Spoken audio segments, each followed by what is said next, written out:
ህይወቴ ሁለት ማልደራደርባቸው ሰዎች አሉ። አንድ እህቴ ናት፣ አንድ እሱ ነው። ማለት አሁን ቁጭ አድርገው ሁለቱ ከአንዳችን አንዳችን ምረጪ ቢሉኝ በጣም ነው የሚከብደኝ።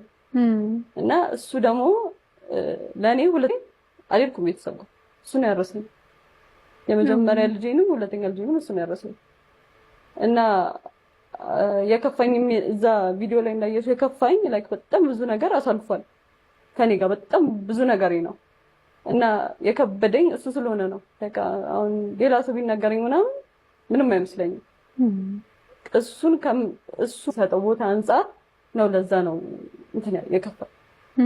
እና እኔ እንጃ እንደሱ አይነት ሰው አለ ብዬ አላስብም። ምን አይነት አራሽ ገንፎ አልበላም ያመኛል ጨጓራዬን አልሻው ቪዲዮ ላይ ገንፎ እኮ ያልበላም ታውቂለ ብለሽ አጥሚት ገና ከእርግዝና በፊት አልወድም ነበር ልጆኜ ነው ከእርግዝና ጨጓራዬ ስለሚደማ በቃ እንትን ሞክሪው ለጡት ምናምን ጥሩ ነው ምናምን ብለው ሲሞክረው በቃ ያመኛል በጣም ያቅተኝ ነው የሚያመኝ። እና እኔ አሁን የምበለው ወይ ክትፎ የሆነ ነገር ምናምን እና ያው እሱ ደግሞ ጉራጌ ስለሆነ እናት በጣም